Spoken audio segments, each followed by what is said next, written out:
I don't think people understand how happy I am to finally be done with these dumb green light boxes. I don't know why they changed it this year. I've gone over this millions of times and I hate it. I hate it. I hate it. It's finally done in 10 minutes when I'm done opening this thing. So this was a very interesting car when I first saw it released, or not released, I guess like announced, like when the actual paint scheme, livery was announced. Because my understanding was always, I always call them the Auto Nation team or the pink team. This year they changed it, and now they're the white and pink or the white and blue team. I don't know. I don't know what colors you would call them. So they've changed it up a lot. So when you compare it to last year's car, it is completely different. But that's for another time. Let's take a look at the car first here. Here it is. Very cool. I do like the new number though. I think it's like I like it. It just looks good for some reason. There's that, and here is the diecast. I haven't spent too much time actually looking at this car in general. So there's a lot of different things I just noticed right off the bat, like this little yellow at the back, because of the Cliffs logo, of course, but just a nice little thing that I've never noticed. And there will be a lot of that, I'm sure, on this car. But let's get looking at the sponsors here. You have Sirius XM, number 06, Sirius XM, NTT Data Indycar Series, Honda, very off-centered, Dallara, Martian Racing, Cliffs, Sirius XM, Cliffs, Curb Records, Mobile Cooling, and that looks like it's the Fleetwood RV logo. Interestingly left from Penske. Firestone, Cliffs, Sirius XM, AutoNation, Firestone, NTT P1, whatever all that stuff is. Cliffs, Sirius XM. Don't know what that logo is. I think it's the logo that crap, I don't know. I was gonna say the one that Tom Blomqvist has on his car usually, but I'm not completely sure about that, so I don't want to say that. I don't even know what the logo or the sponsor is. Cliffs, Sirius XM, Honda, PPG, NTT Data, Indycar Series, Shell Fuel, Cliffs, powered by Honda, Cliffs, 06, Cliffs, and nothing else. I don't like this right here. It looks very, it's very busy over there. I don't know why the Cliffs logo has got to be. There's a lot of Cliffs. Okay, I don't think you need that Cliffs logo there, and you can just keep the Shell logo there, because Cliffs. It's a lot of Cliffs. Oh, Castroneves' name is also right there. Also kind of weird. Whatever's going on the top here, it looks like it's supposed to be like an ethanol logo, and then there's like an arrow, or sorry, not an arrow, like a triangle beside the 06, but it's not on the other side, so I don't really know what exactly that is, but it is interesting to see nonetheless. Pretty clean car though, actually. I think I like the purple. It's kind of like a matte kind. It's not like totally glossy, this car. It's got a little bit of a matte finish, I feel like, on it. I need to learn more color, I don't know, what do you want to call them? The color types? Not color types, I don't know, the chrome, the standard, your glossy, whatever, all those. Because I always say matte or not matte, or like just regular. Like, I don't actually know the terminology, I think, completely. I just know what matte black is, and I just assume that is all the same for all other colors that kind of look like that. Yeah.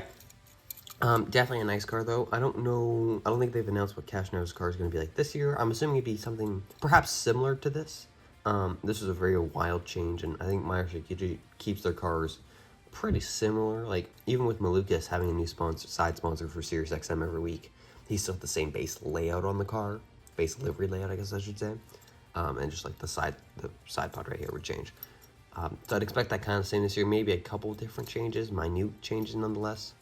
But yeah, again, I don't know what Greenlight did this year, but all of the spoilers look like they're going like not parallel. Like, here's the old spoiler. Maybe I'm just losing it a bit, but that looks a lot more straight than that one. Yeah, actually, speaking of which, let's compare it to the 2023 Castroneves. Lots of difference. I mean, there is nothing similar with this car. Different sponsors completely.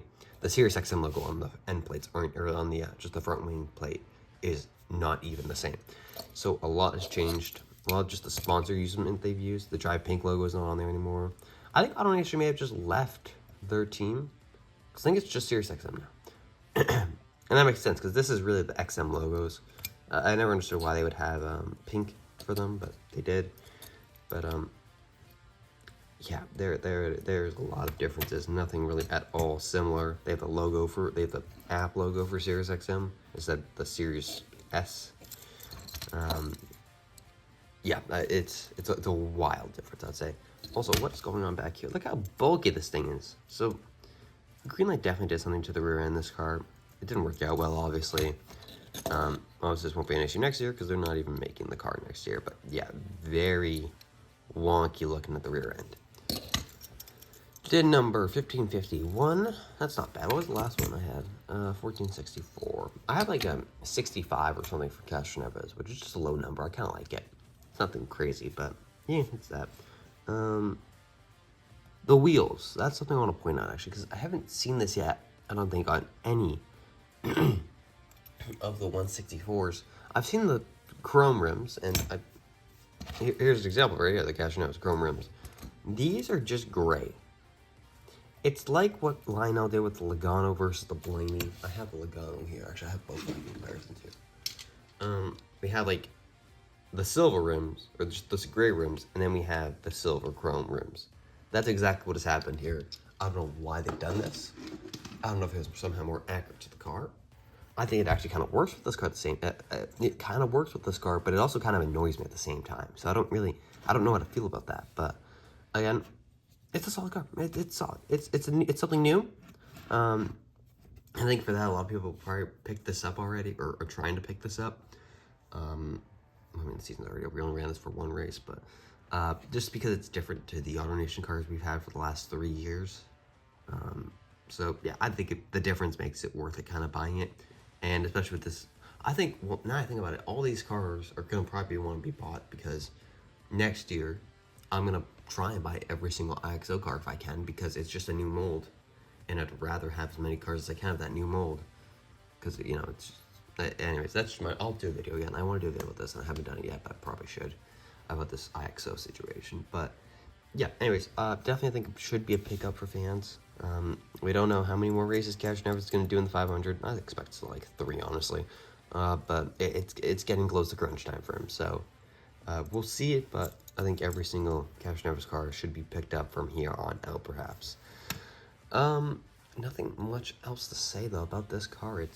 I wish they made the other Shank cars, and I really wish they made that David Malukas Toronto car. Oh, I love the Canadian colors on it. I really wish they made it. I think someone made a custom on like on a Facebook post or something. I saw on the Facebook Indycar Diecast chat or something. But yeah, I really wish they did. They didn't make any minor Shank cars though, except for the Castroneves, of course, which was kind of surprising. I haven't heard anything yet about the Shank cars for 2025 with IXO, but again, I'll be making a video and then actually releasing it this year about that whole situation, about the possible diecast once I get some more news on them. I've got a bit of news on it, but nothing crazy. I think Catherine Legg will probably be in a Dale Coyne car for Indy. Or she'll be in a car in Indy, I should say. I don't know if it'll be a Dale Coyne car. She's just been in a Coyne car for a while. But yeah, that's it for today's video. Don't forget to comment, like, and subscribe so you never miss another video. I'm almost done the Indy cars, actually, surprisingly. I only have 1, 2, 3, 4, 5, 6. I only have 7 more. Yeah, it's fine. It's great. That's another 3-week style videos, which is nice, actually. And then after that, hopefully we get some cars for Christmas or something. I didn't actually like ask for any though, so that could be an issue. Then I'm kind of out of content though, so that's not good. Oopsies, I didn't think about that. But anyways, that's it. Don't forget to comment, like, and subscribe. I'll see you guys on the next one. Goodbye.